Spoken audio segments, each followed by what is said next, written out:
Alright guys, hey, a little bit of a shop update. If you remember last I was working on the Model A, as you were watching, I'd mentioned we had a storm coming in. Anyway, I was lucky. Just a little bit of water, as you can see. It's dried up now, came in there, nothing but some towels didn't cover. And that's only because it came in there, not because the ground was flooding outside. It was because the rain was blowing towards the doors.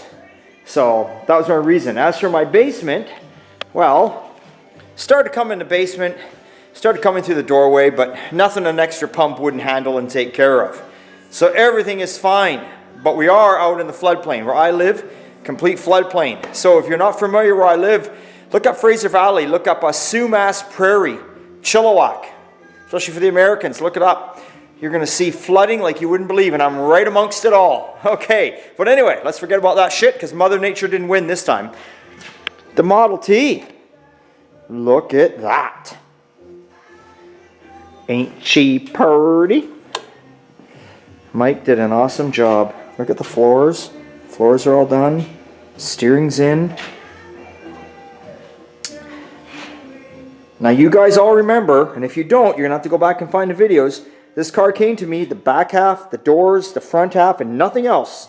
Well, the rolling chassis. And this is what Mike made out of it.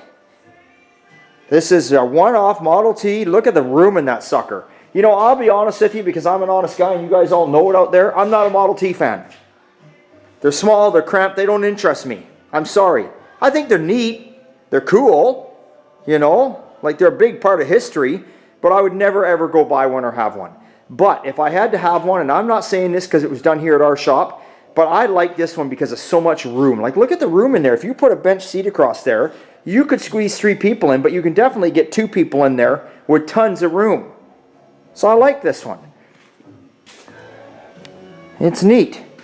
Welded up all the holes on the firewall he did. Left it all originally, just no holes there. So it's the original firewall. You know, Mike even made all these pieces. There was a body line here. Then this stopped here. He made all this. He made that and put it all in. I mean, has this car not come a long ways or what? All it needs is a gas pedal, some wiring and a dashboard and shit. You can drive that sucker. Looking absolutely beautiful. Just love it. You know, sometimes these jobs that come in, they look easy, but they're not. I mean, Mike had to make all the pipes. He had to bend them all, swoop them around, everything. This thing is solid as a rock. Gorgeous. Yeah, the Model A is still sitting here. It got to stay inside this week. The 53 Chevy panel. It's not that we don't want to work on it. It's the problem is because everything got washed away and flooded. I can't get parts delivered. Where I live right now in Chilliwack, there is absolutely no gas to be found. The gas stations are sold out. The grocery stores, as always, all the sheep ran and bought all the toilet paper. Don't ask me why. Not a vegetable, not a fucking vegetable, not even an onion can be found in any grocery store. No milk, no eggs, no flour, and no bread or buns. Nothing. There's nothing to be found. There's canned goods and normal goods, and there's like hamburger, chicken, all that shit's out there. But for some reason, people seem to go for the, well, they go for the milk because they can bake in the eggs, I get that. But for some reason, they all ran for that. When this all happened, I was like, you watch this shit show, what's going to go on? We're going to be down for a week, maybe a week and a half, the worst case scenario. People are going to run out and they're going to hoard. And sure as shit, that's what they did. And the first thing they went for is toilet paper. I'll never understand it. Don't understand it. Don't want to understand it. Don't even tell me why you do it. I don't give a shit. Let's go back onto the cars. So, now, Sean has been working away on the Mustang, and so have I. I actually just got out here and did all the texture spray on the inside of the floorboards because the underneath is done. The Mustang, we finally got the hood. We got the hood all finished off. We fitted it.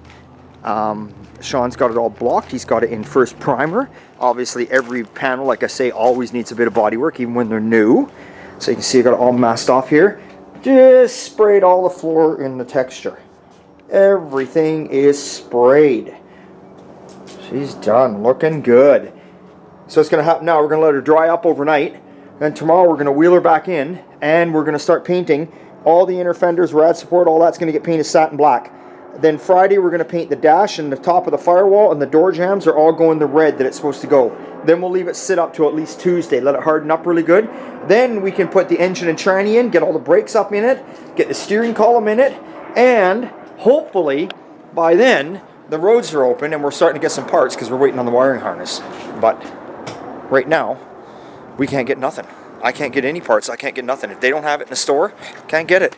Seriously. Look it up, people. Look how flooded we are. Okay, let's go here now.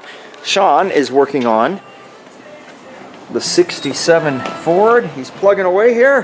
Plugging away. Plugging away. There's the Mustang doors there. He's got them all prepped, ready to go for paint. He's on the Ford. Now every panel for this truck he's blocked and got in final primer, just the cab now. So he's going to get the cab all blocked up and get that all in final primer. And then this truck is getting very close because then you just block it again and start painting jambs and edges and put it back together. Sounds easy, but it isn't. But that's all right. Sean's the miracle man. He can do anything. Bring it on. Bring it on. That's right. So this is going to be perfect. Anyway, that's what's going on there. All right. There we go. And yeah, don't even ask what this is, or do I dare say, Hank. You know Hank, the shop dog. Well, he had one too many beer the other night, and he brought in a CRV hood, because that's what Hank does. He drinks alcohol, and then he books these jobs in, and he expects old Daddy old Rick to fix this shit. I don't know. I think I'm gonna have to have a long talk with him, because he's the one getting all the beer while I'm doing the work. Anyway, okay guys, it's always a good time. It's always a fun time at Old Time. Even in drastic measures, we're having a fucking hell of a day. So anyway, remember, it's always a good time. Give me a hell yeah.